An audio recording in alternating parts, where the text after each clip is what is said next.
Kim Davis is spending her first night in jail in Carter County, but the focus is about to shift back here to Rowan County. What legal experts and politicians are saying tonight about a federal judge's decision to hold Kim Davis in contempt of court. An equipment malfunction causes an interruption this morning as firefighters were trying to fight a serious house fire. Tracking, alerting, protecting. WKYT News starts now with breaking news. Good evening to you. Sam has the night off. Tonight we have learned a school bus has been involved in a crash in Rowan County. It happened within the last few hours on Cranston Road near Moorhead. State police say 15 students and 3 adults were on the bus. They say 1 student was taken to a hospital in Moorhead with just minor injuries. Police say the bus sideswiped a bridge and went down an embankment. The bus was coming back from a basketball game. No other vehicles were involved. A federal judge told her to issue marriage licenses or go to jail. So Rowan County Clerk Kim Davis chose jail. And tonight she is in the Carter County Detention Center. This is the mugshot taken when she was booked. During a hearing at the federal courthouse in Ashland, Davis told Judge David Bunning that issuing licenses to same-sex couples would violate her conscience. So the judge held her in contempt of court, saying he didn't make the decision lightly, but that her faith wasn't a viable defense. All but one of Davis's deputy clerks later told the judge they will issue marriage licenses. The lone holdout, her son. Judge Bunning then offered Davis a compromise that she would be released from custody if she wouldn't interfere with her deputies, but Davis still refused and was taken to jail. The couples who sued Davis say they will waste no time getting a marriage license in Rowan County. Davis's attorneys claim it is the first time an American has been jailed for believing in their conscience. We're going to the courthouse tomorrow to get our marriage license. We're very excited about that. She may be jailed behind bars, but her conscience remains free, and she's not going to violate her conscience. Davis's attorneys say the judge's order would keep her in jail indefinitely, but Judge Bunning said he would revisit his decision in a week to give the deputy clerks time to comply with his order for them to issue marriage licenses. The Rowan County Clerk's office is expected to be open tomorrow. Our Garrett Weimer has the very latest now from Rowan County in our top story at 11. With all eyes on the federal courthouse in Ashland, it was relatively quiet here at the Rowan County Courthouse. But when the clerk's office inside opens up, 5 deputy clerks are expected to start issuing marriage licenses while their boss, Kim Davis, is in jail. When the vans carrying Kim Davis pulled in at the Carter County Detention Center, it was just a matter of seconds before the Sallyport doors quickly closed behind them. My job is to keep the door locked until the judge tells me to unlock it. As far as we're concerned, it's, another day in the neighborhood. But for many, it was much more than that. We thank you, Lord God, that she kept her conscience clean before you. A group of supporters calling Davis a hero gathered outside the jail waiting on her to arrive. They held signs on Main Street, then circled up in prayer in front of the detention center. We are here to encourage Kim Davis. She's our sister in the Lord. She believes the Bible like us. It's unclear how long Davis could be here, but while she is, the jailer says she'll be treated like any other inmate and she'll do what the other inmates do. It's a day in jail, breakfast, lunch, dinner, and, daily activities. It's not, glamorous, it's not exciting, and, it's jail. Even with Kim Davis in jail in Carter County, the focus will again shift here when the clerk's office opens up at 8 a.m. In Rowan County, Garrett Weimer, WKYT.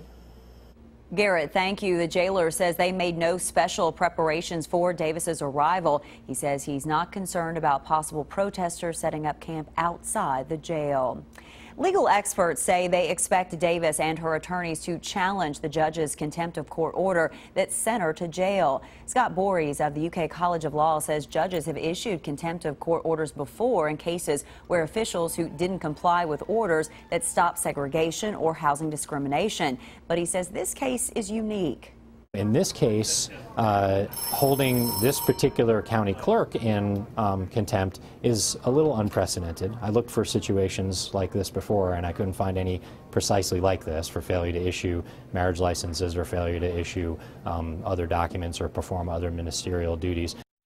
In Kentucky, a clerk's signature is not needed on a marriage license. Under state statute, deputy clerks already have the authority to sign them. Tonight, Governor Beshear said that the judge's decision speaks for itself and Davis's future is a matter between her and the courts. He also said again he would not call a special legislative session because of it. But today, Republican candidate for governor Matt Bevin said Governor Beshear could have removed the names of county clerks from marriage licenses and kept Davis out of jail. Bevin says he'll do that if elected. He also says he supports Davis. The idea that we would actually seriously think about imprisoning a county clerk who is standing on something that is constitutionally protected is unacceptable. Democratic candidate Jack Conway would not talk on camera about Kim Davis today, but he did release this statement saying, quote, "I understand that passions are high on both sides of the issue, but we are a nation of laws and no one can defy an order from a federal judge," end quote. Others around the country are also weighing in on Kim Davis being taken to jail. White House Press Secretary Josh Earnest said no public official is above the law. And Republican candidate for president Mike Huckabee tweeted that he's heading to Kentucky on Tuesday to stand with Kim Davis.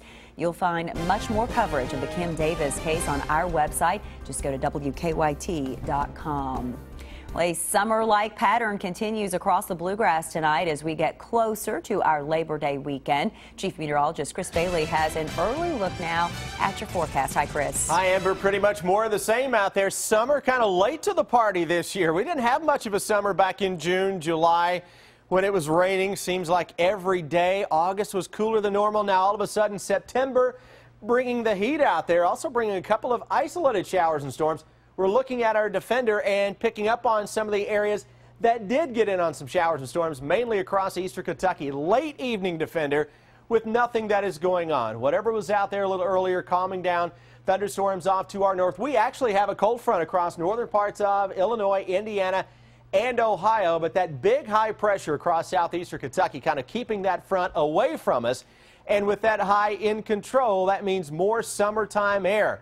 High school football fans, tomorrow night we're going to sweat it out in the first half with temperatures that will be low and mid 80s at kickoff. Last week we were in the mid 70s at kickoff. Still toasty into the second half with temperatures down into the upper 70s. Small threat for a shower or thunderstorm. Just ahead though, Amber, we will talk about your big Labor Day weekend forecast. But changes show up in the 7-day as we go into next week. We'll show you why the jet stream taking a big dip may bring some relief to all the heat and humidity. All right, that sounds good, Chris. Thank you. The fire was so intense it destroyed one home and damaged others nearby. And tonight, Lexington firefighters say they are investigating an equipment malfunction that happened to them during the fire. Firefighters were called to a home on Hibernia Pass near Blackford Parkway early this morning. Now they want to know if the malfunction cost them valuable minutes. Monique Blair has the story new at 11. I could feel the heat off of it. It was crazy. It was a scary morning for many homeowners as a fire ripped through a home on Hibernia Pass, but it was also scary for the very people fighting that fire. As they made the transition from the water carried in the tank to water from a hydrant, there was a pipe on the discharge side of the pump that failed. Lexington Fire Assistant Chief Harold Hoskins says there were other engines at the fire that were able to take over and start suppressing the fire. The question is, do you ever look at it? Well, sure, we look at things. We test the pumps regularly. We flow water.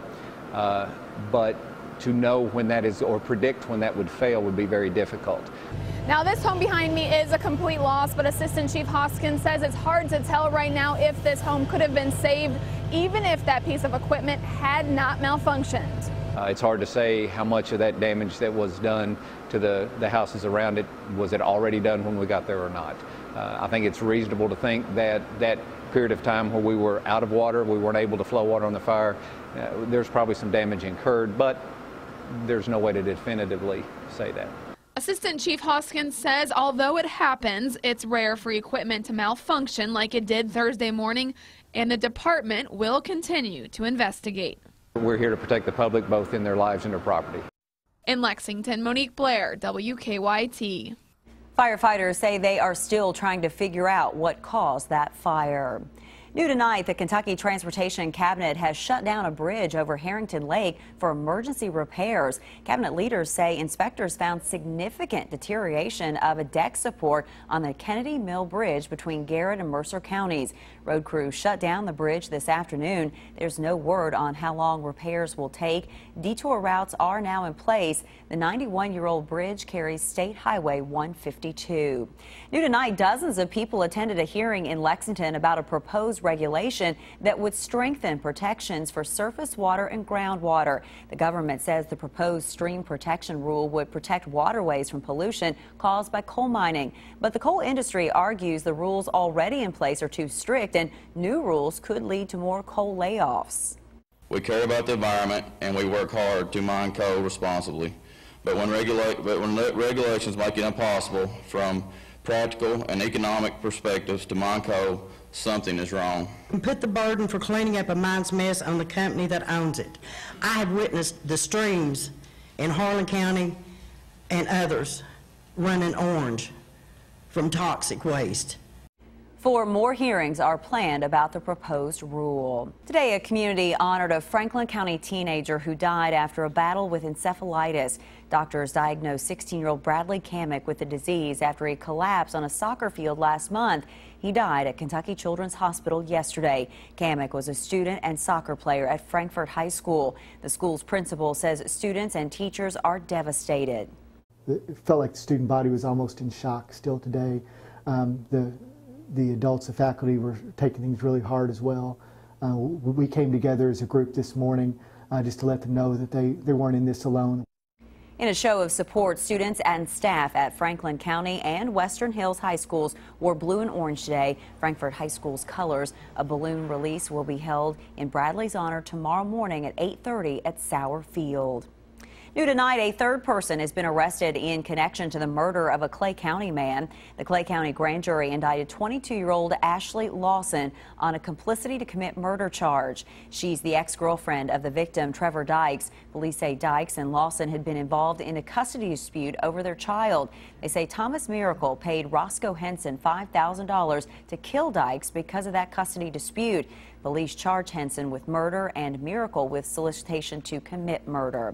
Tonight, Vice President Joe Biden says he is still not sure if he'll run for president next year. He told a crowd in Atlanta tonight that his decision will depend on if he and his family have the, quote, emotional energy to run. He also said unless he can go to Democrats and the American people and say he can devote his whole heart to running, it wouldn't be appropriate. Today, the National Corvette Museum in Bowling Green celebrated a huge milestone. Not only is this the 21st anniversary of the museum, the Sky Dome has now reopened after a sinkhole opened up there last year. 7 rare Corvettes were swallowed into that hole. One of them, the 1 millionth Corvette, was restored and it returned to the Sky Dome today. The restoration took more than 4 months. Well, with 2 nights to go before the UK football team kicks off a new season, renovations continue at Commonwealth Stadium. UK athletes, students and faculty members have pitched in this week to help with finishing touches. UK leaders say the seating areas, concession stands and bathrooms will all be finished by Saturday's game. Some minor stadium details will continue even after the new season starts.